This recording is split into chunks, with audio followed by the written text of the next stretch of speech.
नमस्कार, मी सतीश कुलकर्णी। श्रीपाद श्री वल्लभ भक्तांना खूप आनंदाची बातमी अशी की आता कुरोपूरला जाणं आणि येणं सहज शक्य आहे। कारण कुरोपूर समोर जी कृष्णा नदी आहे मंदिरासमोर, त्या नदीवर एक मोठा पूल तयार होत आलेला आहे आणि अवघ्या 2-3 महिन्यात तो सुरू पण होईल। त्याचा फायदा असा होणार आहे की जी लोक पुणे मुंबईची लोक रेल्वेने कुरोपूरला जाण्यासाठी येतील त्यांनी रायचूरला उतरायचं।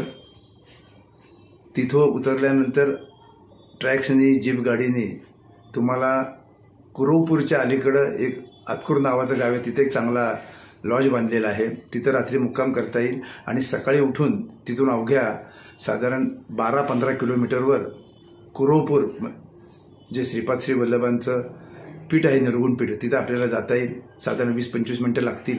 मंदिरापर्यंत आपली गाडी जाईल। दिवसभर तिथं राहून परतीचा प्रवास केल्यानंतर पुन्हा लॉजवर आलं त्या आतकूर गावाच्या, तिथं आपलं सामानवर घेऊन रात्री रेल्वे स्टेशनला येऊन जेवण करून तुम्हाला रात्रीची गाडी पकडता येईल। अधिक सविस्तर जेव्हा पूल सुरू होईल तेव्हा मी परत व्हिडिओ करेल, पण फार सोय होणार आहे की लोकांना पंचपहाड मार्गे जाण्याची गरजसुद्धा भासणार नाही। तोही खर्च वाचल, तो पाण्यातून जाण्या येण्याचा सुद्धा खर्च वाचल आणि श्रीपाद श्री वल्लभांचे आशीर्वाद अनेकांना सहज प्राप्त होतील। 2007 साली मी जेव्हा गेलो, महाभयंकर अडचणीतून गेलो। श्रीपाद श्री वल्लभांनी परीक्षा पाहिली।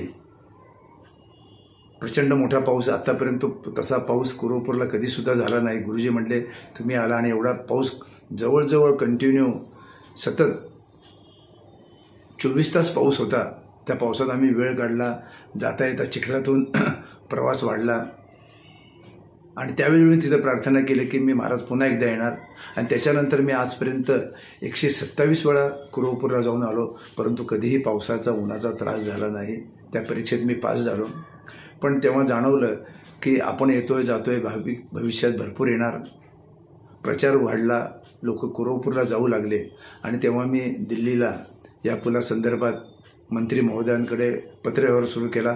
माझ्याकडे पत्रव्यवहार कुणीही पाहू शकतं आणि त्याला अखेर यश आलं।